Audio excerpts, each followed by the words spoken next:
Survey ఉందన్నారు. Manifesto తెలియన తర్వాత మారిందంటారు. Manifesto వచ్చిన తర్వాత ఆ గ్యాప్ ఇంకా వైడెన్ అయిందంటున్నా.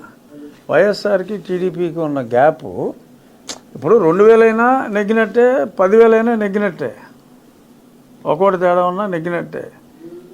నెగ్గుదాం అనుకున్న స్థానాలు కూడా హ్యూజ్ గ్యాప్తో నెగ్గుతున్నారు. సీట్లు అయితే పెరగవు కదా, నెగ్గుతారనుకున్న స్థానాలు గ్యాప్ పెరుగుతుంది. నెగ్గుతారనుకున్న స్థానాల్లో గ్యాప్ వైడెన్ అవుతుంది. సో ఆ రకంగా అద్భుతమైన విజయాన్ని తెలుగుదేశం కూటమికి కట్టబెట్టబోతున్నారు ప్రజలు. ఆ విశ్వసనీయత ఉంది చంద్రబాబు నాయుడు గారు అంటే. అభివృద్ధిని చేయగలడు, ఇండస్ట్రీస్ తేగలడు, ఉద్యోగాలు ఇవ్వగలడు అనే ఒక నమ్మకం. మన పిల్లలు వలస వెళ్ళవలసిన అవసరం రాదు ఈయన వచ్చాడంటే. ఇప్పుడు అనంతపూర్లో ఎంతమందికి మరి కియా వలన ఉద్యోగాలు వచ్చినాయి, దాని యాన్సిలరీ ఇండస్ట్రీస్. అలా ఒక ఇండస్ట్రీ వస్తే దాని ఎఫెక్ట్, ఇండైరెక్ట్ ఎఫెక్ట్ చాలా కుటుంబాల మీద పాజిటివ్గా ఉంటుంది.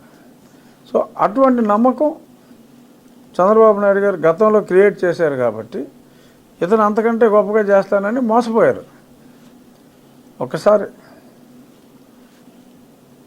మరి చూస్తూ ఉంటాం కదా మనం, మన ఊరిలో కూడా ఏదో మాయకవర్లు చెప్పి ఆడపిల్లల్ని ఎత్తుకుపోయినట్టు హోటల్ని ఎత్తుకుపోయాడు. ఒక అవకాశం ఇవ్వండి, అది చేస్తా ఇది చేస్తా అని ఎత్తుకుపోయాడు. సరే మోసపోయాం అంచేత మళ్ళీ మోసపోం. ఇక మన ఊరికి వస్తే